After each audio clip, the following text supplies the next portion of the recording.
Parent Your Parents.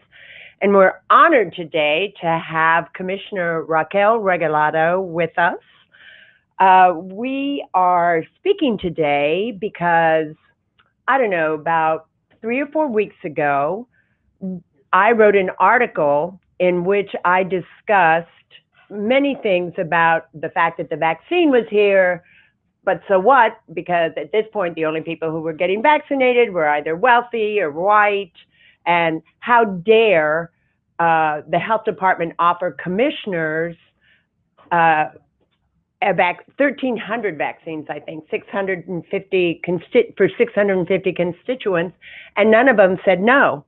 Well, as she has proven, she did say no. Commissioner Regalado, not only her chief of staff, wrote me a letter and said, not only have we said no, and then of course the commissioner got COVID-19, but they are doing everything they can through their office to make sure that those for whom the vaccine isn't available as easily, like people who aren't on Twitter or have a phone or have a car, they're reaching out to them. So I thought it would be great to have her here. So, Commissioner, thank you. I'm gonna take my mask off, but I wanted to make sure we're safe here. We have glass. We have glass. We have glass. We have glass. But thank you very much. And yeah, listen, this vaccine thing has been so polemic, and it changes every day. Mm-hmm. So as we sit here today, this morning, my staff was frantically sending people the new form.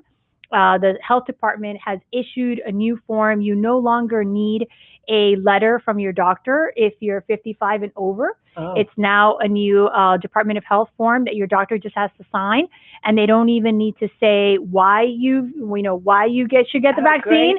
But this was actually as a result of a lot of complaints that people couldn't get their doctors to write notes, or that the health department couldn't read the notes once they got them. So now it's a form. You just check the box and you sign. And we've been getting those to folks who've been emailing us. And then also today, CVS has confirmed that they're giving vaccinations to all teachers, all ages. So we've been working with a lot of teachers, and they're full now. So if you're watching, CVS is full, but we did confirm with them today that they're going to open up new spots in the next few hours for after Sunday. So that's happening. And there's a new walk-up site in Sweetwater. There's obviously the federal site in Miami-Dade North Campus. And for the Sweetwater site and for the North Campus site, you don't need to make an appointment. You can just show up. So we're getting there. We're getting there. But it's like every day there's like a new vaccine change. So we're trying to keep everybody updated on all of that. But, first of all, the doctor's not writing notes. Because I am a senior advocate, and because seniors are my lifeblood almost. This is from the heart because of what I went through with mom and dad. I mean, why is it that we don't immediately go to them? I mean, why don't we have a vaccine van? Why don't we? Well, interesting point. So one of the things that our office has been doing is working with Jackson, particularly to put them in contact with Easter Seals, with Alliance for the Aging. We actually even put them together with the folks who are taking food to seniors, right? Mm-hmm. So that we can get them into Jackson. Because one of the things that happened early on was everybody wanted to be on the homebound list. So the homebound list is, when the firefighters come to my house to give me the vaccine, mm-hmm. right? Last time we got the numbers, last week at our COVID meeting, Miami-Dade County Fire was doing 40 of those a week. 40 homebound a week. Okay. So, the homebound is going to take an eternity. And that's why, we're like, at this point, just, wow. At the end of summer at this rate.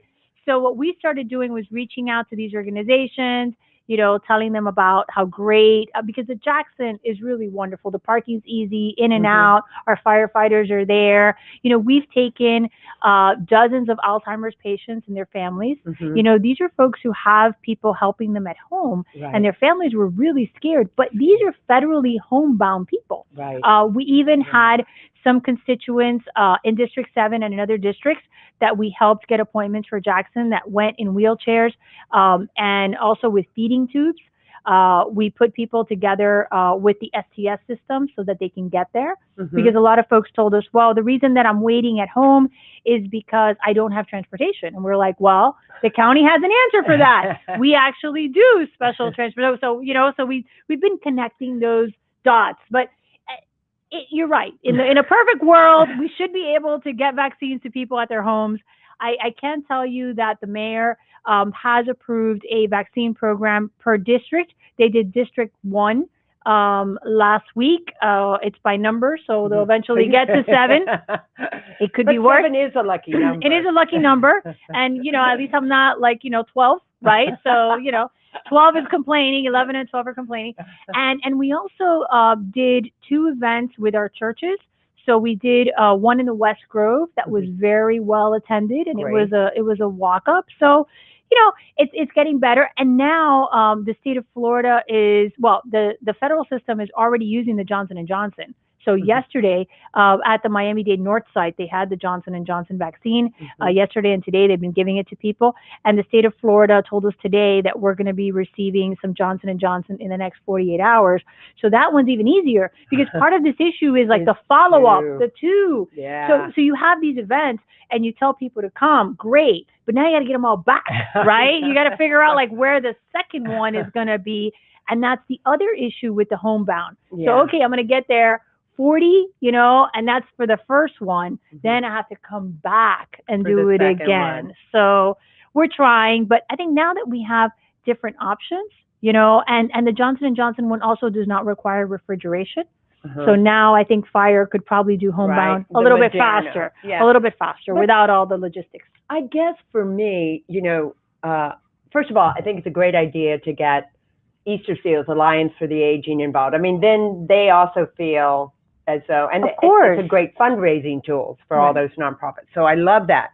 But I guess, and I don't mean this critically, it's just a question. Why wasn't like STS thought of immediately? Like, okay, we have people who don't have a telephone, who don't have a phone, who don't have a telephone, who don't have a car. They're scared to death to get on the bus. And look, I say this because this happens to seniors all the time, not just because of COVID vaccine. Right. And there's no like, okay, let's go, let's get them. Well, a few things. So you were very politically correct. I'll go a little bit further. So I've said on many occasions that I think, if someone sat around and thought, how can I make up the worst possible disease for an elderly person? They would have come up with COVID, right? They would have said, it's a respiratory problem. You're not going to know how you're going to do. You could do, it could go well, it could go badly. Oh, and by the way, you're going to be by yourself and you can't see your family, right? So, I mean, everything that would, take like a senior and keep them up at night is COVID. Like they took all of their fears and they put it in like a little, bundle. And they were like, here's the disease that everyone should be scared of, right? So that's number one. Then government, when dealing with the testing and then later on with the vaccine said, okay, let's take the other thing that seniors don't understand, right? Technology and social media. And then we'll focus everything there. We'll make everything through there. We're not even going to give them a phone number, right? We're going to tell them to follow Jackson on Twitter, right? Because they don't know what Twitter is, right? So we're going to double down on fear, right? And ask them, to call their children and grandchildren and try to get on a website, and try to figure it out. So one of the first things that I brought to the county commission was this idea of creating a registry and using 211 and texting. I wanted to text seniors, right? Because, all seniors like have a phone and maybe, they're not super proficient with texting, but they can read a text, right? At least we have that. So we finally, or their grandkid can, right? So we finally got that. It took us forever, but we finally have it, so if you go to the Miami-Dade website, you will see that we have a registry where you can register and then they email you or they text you information and you can call 211 and there is a phone number where you could call. But it took us forever. But I don't mean to interrupt you, except that my husband, who is an 80-year-old, at any rate, he actually received a call. Now, he'd already gotten the vaccine, but he did receive a call and we were both like, oh my God, it worked. Right. Like, Better late than never. Right. Yes. So, I mean, it took us a long time. it takes a long time for us to bring things to the county commission. So when I first brought it, I think in December, we were talking about it. In January was when I first started that process. Brevard already had it. Other counties, other smaller counties had it. Some counties were very sophisticated and they were creating a lottery system within those, platforms. Wow. But Miami-Dade was the last one to get it. It took us like 3 months to get it before the county commission. We clearly have to work on our procedures in terms of getting things to the board faster. But I will say that we do have weekly meetings. We have been trying. All of our staff, I think every commission staff has really stepped up. Our staff members have become vaccine experts, And by the way, we're talking about this issue with technology now with the vaccines.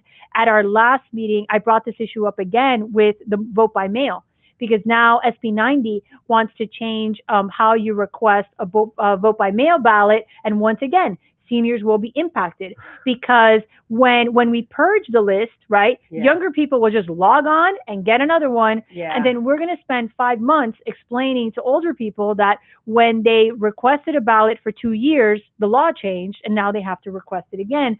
So we're doing it again, right? We're doing it again. We continue to double down on this issue with technology, but I think if the pandemic has taught us anything, it's about the digital divide. It's about how we have to change this conversation, and I hope we can learn from it. But so far not so much. Well, but, you know what? I would have thought that too. Honestly, I would have thought that too. And I walk 6 or 7 miles in the mornings. And I'm lucky enough to live on Key Biscayne. I'm one of your constituents there, so I get to see the sunrise every morning. So I feel as though I'm one of the luckiest people in the world, and I listen to podcasts. So I'm a Hillary Clinton fan, and I think she's done a lot. No matter what you think about her, she has a lot, certainly done a lot for women, and I tend to be a feminist, etc. But at any rate, she was with Nancy Pelosi, the Speaker of the House, and they were talking about, first they were talking about the insurrection, and then they started praising each other, oh, you've done so much, oh, you've done so much.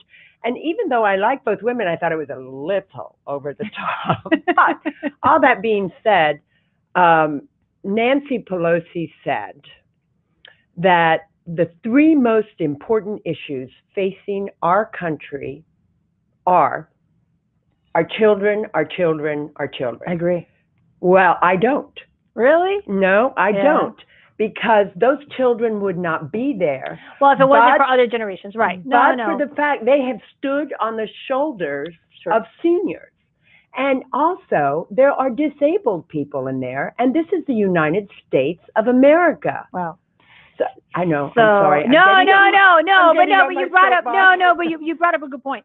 So a few things. I mean, first of all, I think that it's about time that our society has a honest conversation about mortality, right? Right. So our parents and grandparents are living longer, right? And I think that part of the problem is that on the social services level and on the legal side, we're not dealing with that, right? It's kind of, we're seeing the boomers age, and we're seeing that, medicine is allowing them to live longer. Right. We're seeing that we have more issues with dementia. Right. We're seeing more issues with dementia, more issues with mobility, more limitations. And really, housing and social services is not responding to that. Now we talk about the continuum of care, right? So this idea that, how do you provide someone with independence to live, as independent as they can for as long as they can? But, Commissioner, and I don't want to argue with you. No, it's okay. It's okay. I think it's even more important that you give them importance. In other words, not everybody is going to die at the age of 95 with dementia. And then the minute you're diagnosed with dementia, everybody starts whispering. Right. You lose your legal rights. You lose your legal rights. Yeah. Yeah. The minute you're diagnosed, you lose your legal rights. The whole other because of the DPOA. Yes. I mean, yes. I too am a lawyer, and I deal in that. So I'm always like, I'm sorry, your son cannot come. He is not the beneficiary of this will. Right. You know, so Well, speaking of that, there's a bill that I'm supporting in Tallahassee called independent decision making, which is a hybrid for guardianship, which was started by a case of a neurodivergent adult whose parents had instituted a guardianship, and would he you wanted neurodivergent? Yeah, neurodivergent. I know what so neurodivergent is autism, Downs, any sort of disability that involves the neurology of a person, right? So in neurodivergence, you also have ADD, ADHD. It's a very broad spectrum, right? In that is autism. I'm the parent of 2 autistic teens, so my daughter turns 18 this year, and I had to decide on guardianship. So I've been following this case and this law for a while. We're hoping to get it passed in Tallahassee because I would not take away her right to vote. But this goes to your point. Yeah. Technically, what's interesting about Florida law is when you're diagnosed with dementia, you lose the ability to make certain decisions in terms of real estate. You can still vote.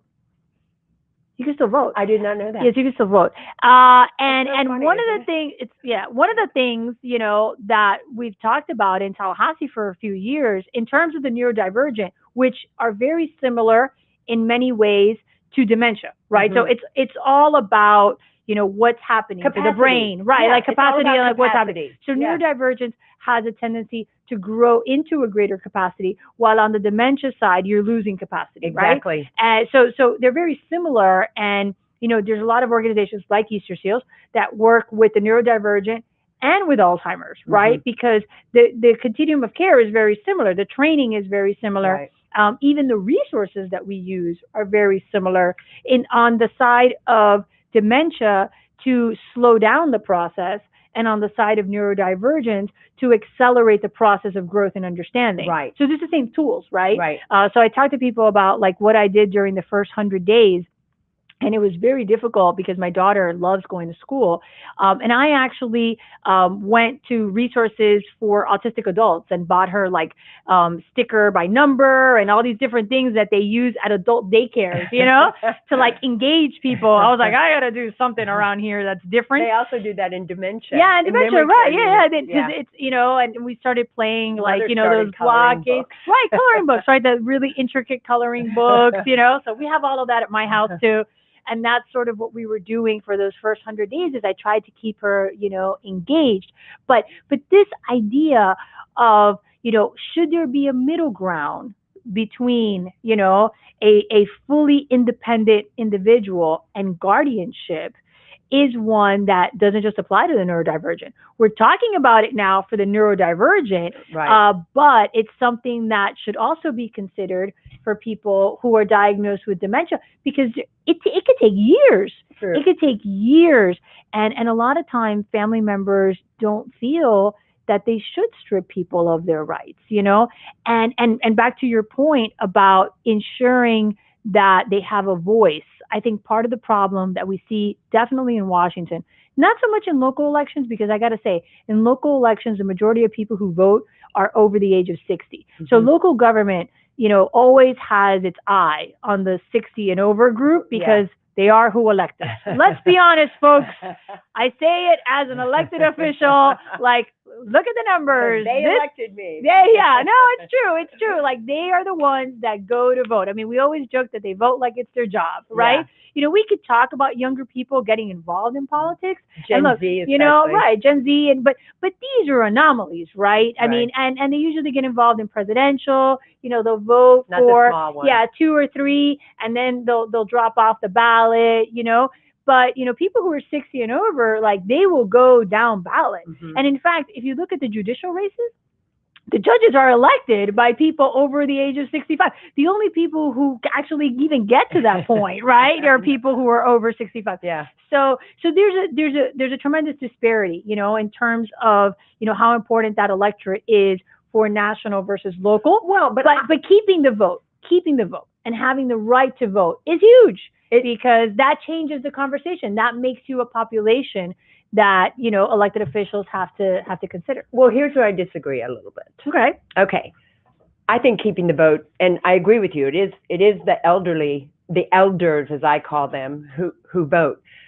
But yet, we're not reaching out to them. Yes, dementia is an issue, but most people don't have dementia. True. I'm talking about your 80-year-old, your 75-year-old. If you're found wandering the streets, I don't know, if you're just found wandering the streets just because you've begun a process of aging, no one takes care of you. They call DCF. DCF puts you in a nursing home that you have to share with another person.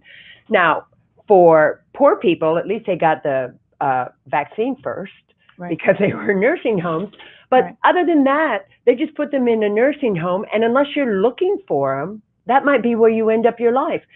Yeah, and yesterday in Tallahassee, so there's two bills in Tallahassee that have to do with COVID liability protection. Mm-hmm. The one that passed committee yesterday has to do with protecting hospitals and other health providers from liability as a result of COVID. This includes nursing homes. 65% of deaths occurred in nursing homes. Yeah, I know. Okay, so I mean, again, speaking of an industry that but it's the hospitals. Like, I can't tell you, I was a health surrogate for one of my clients. In fact, she was my first client. And I had to follow her to every hospital. The last 2 weeks of her life, she was very sick. She had COPD, congestive heart failure. But nevertheless, we're not allowed to kill ourselves here in the United States. So the bottom line is, I followed her. I had all the medications. You know what they would say to me? Like, I'm not a lawyer, I'm just some tall blonde who doesn't know, right? They would say, oh, HIPAA. And it was everything I could do not to call the ex-University president, University of Miami president, and say, Donna, why didn't you do more when you were, people, you end up on Medicaid. Yeah. But this issue, look, I had a dear friend of mine died of ovarian cancer. And for a bunch of different reasons, I was her caregiver, towards her, towards the end stage. Well, actually, I moved her into my house when she started chemo. Okay. Which was an honor, right? Right. Yes, it was. And I took care of her, and then eventually you have to make the choices about hospice. Exactly. And I actually, it was a good hospice. It was not a bad hospice experience. But one of my takeaways from it was everyone kept assuming that I was her daughter. Like, no one understood that, I was her friend. We had signed all the legal documents, right? But the same thing, I had to constantly be, they'd be like, oh, because you're her daughter. I'm like, no, I'm not her daughter, but here are my documents. Like, I'm the person that she has selected to make healthcare decisions for her. So this idea that, and look, that's something that we've seen during this pandemic too. The elderly that do not have family members, or that do not have family members that are engaged. No. This has been a nightmare for them. And that's something that as a society, we have to deal with. If it were a child, we'd take care of them. Of course. Name me one nonprofit for seniors. Well, Easter. There's the Easter Seals. There's Alliance. I think, and I've said this before. I don't think there is one. Yeah, that solely does that. I guess that solely does that. They all do different things, but I will say this. In the same way that we have the Children's Trust, I've always thought that we should have a similar organization for seniors. That's exactly how I wanted to end this program. Yeah. I've always thought that because it would make sense, because one of the successes of the Children's Trust has been sort of it actually gathers all these organizations, right? And people know what the boundaries are and who's doing what, and you could call, right? In terms of seniors, you have to go to the state, right? Maybe you go through Alliance for the Aging, maybe you have, access, but or you call DCF. Or you call DCF. I will say this, I don't know if you saw it, DCF did change their website. And it's much better. And now the website is, but again, it's a website. I get back to the point, but it's a website. But computer. The website is so much better after the pandemic than it was before. But DCF is now trying to bring in religious partners and all these different nonprofits to provide information on their, My Florida, My Family's, thing. So I think the idea is there, but we need something comprehensive where people could call one number, and you can help them find that. And then it answers the question, what about, we have so many seniors in Florida that don't have family here. They just don't. Or don't have family, period. One of my clients, right? Her lawyer brought me in because she didn't know what to do with her next. Right. I mean, it was really it's true. a very sad thing, and I did everything I had to do, and now she's at Miami Jewish and doing fine. Yeah. You know, so That's that part is great. It seems to me now. By way of background, I was Assistant Secretary for Economic Development for the state of Maryland. So I know a little bit about bureaucracies within government entities. And I feel as though the government entities themselves sort of, I hate to use the word poo-poo on air, but I will, sort of. It's okay. It's a new day. Sort of poo-poo seniors, just like the hospitals do. I mean, I fired my parents' doctor because of the way she treated my parents, which means I have to fire their insurance company. Right. You know, and it just seems to me that, I mean, I think I want you to sort of think of to kind of end the program, specific things that you think are Miami-Dade, I mean, we have a lot of seniors, can do to begin the path forward where we can make our elders, seniors, feel respected. Like when they walk in a room, someone says, oh, that's Frances Reaves, you know, I knew her when, and she did this. Our society has a bit of a fixation with youth. They do. We have that problem. And social media is not helping. Social media is not helping. It's only making the fixation a little bit more complex. Yeah. But listen, I think back to what I was telling you in terms of, I think we have to have a conversation about mortality and about quality of life and about longevity, right? So that people understand that, you know, things have changed. But I think the AARP as an entity, you know, has done a lot of good in terms of like organizing and kind of not perfect. I feel the same way about Autism Speaks. Trust me. I know it's the same. We're getting the same vibe, you and I. But I mean, they're not the only voice, but it's an example of a voice, right? That you can actually accumulate people, right, and provide them information and keep them informed. Look, there's a bill. We actually took a position against it. At the county this week, we took a position against SB 90, which is going to change mail-in ballots. Oh yeah. And I brought the data on how it would impact seniors, right? So the data on seniors was in the agenda item and how it would impact local elections this year.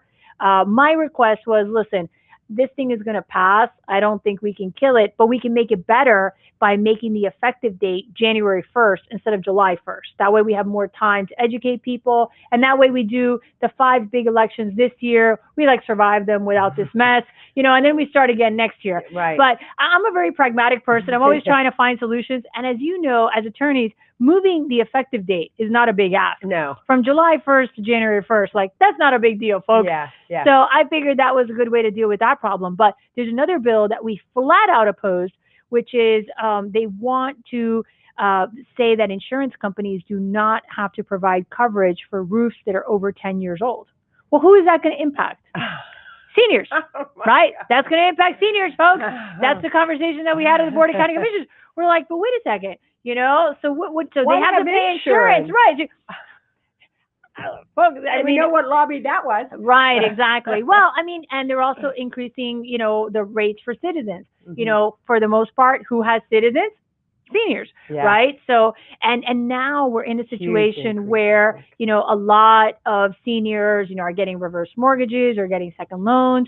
So their obligation to have insurance, you know, continues. It continues, right? Which is another thing. We talk about, well, you know, I live in a 1950s house that has survived a series of hurricanes, right?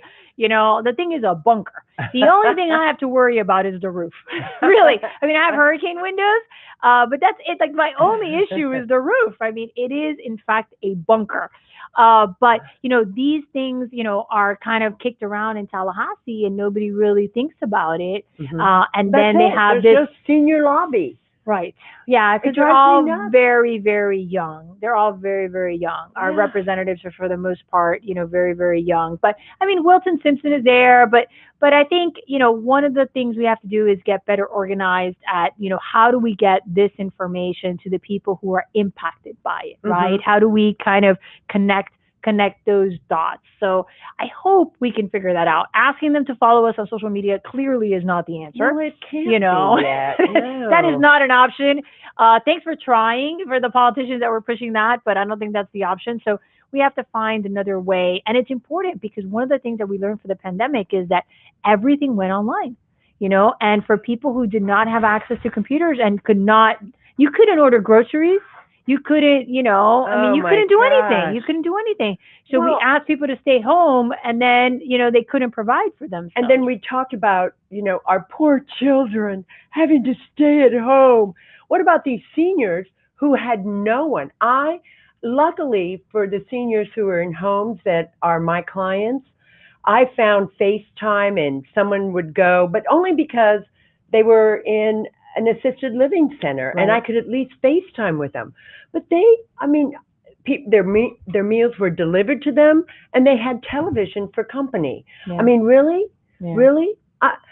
It's almost the same thing as the kids, except, as you and I both know, children are much more resilient. Oh my God, so much more resilient. You can put a kid in the hospital, and a day later, he's fine. You put a senior in the hospital, you need a week to 2 weeks, depending on their age. Right. And look, that's another thing, Frances, that we haven't talked about is the psychological impact of COVID.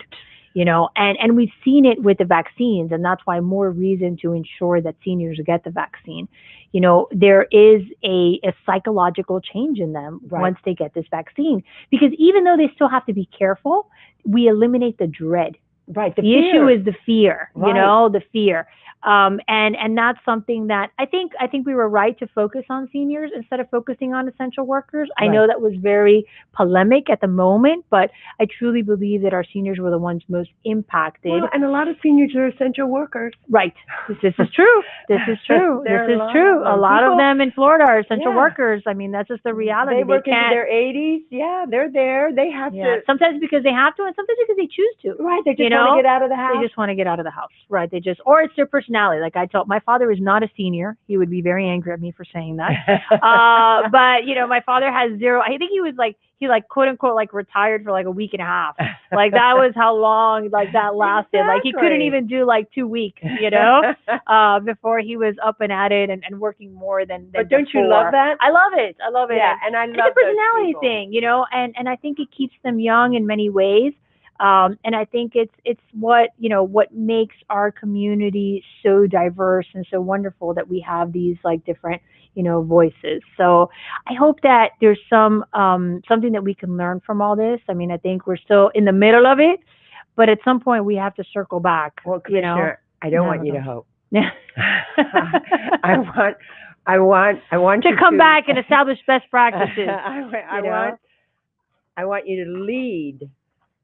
And I'm happy to help in any way I can. I want to thank you for the pleasure of your company. It was same here. So much more than I expected, but I really do want to offer. I started Parent Your Parents because I wanted a one-stop shop for seniors. Now, I charge money because I couldn't afford to do a foundation. And I haven't gotten to Bill Gates yet. But I do think that there's a place for government, and as a private person, I would love to see Miami-Dade have not just an alliance for the aging, but a real children's trust type organization. I agree. And a way to get county resources to seniors, right? Exactly. So Miami-Dade County has amazing resources. Our library system has a collection of audiobooks and free resources, that could really be life-changing for someone who doesn't have, the means or the access to those things. And the question who's at home all day. Right. How do you connect those? It's so easy with all those cards, but you just have to learn them. And I'm sure there's plenty of ways we can do it. And I'm looking to you You have my commitment. We'll As my definitely commissioner. do it. We'll And definitely do it. And I really want to thank you for coming. My pleasure. Yeah. My pleasure. No, it's really my pleasure. I'm so happy we're in your hands. That's all I can say. I'm so happy. Thank you. Thank you. I appreciate it. I promise you, we'll definitely start working on something.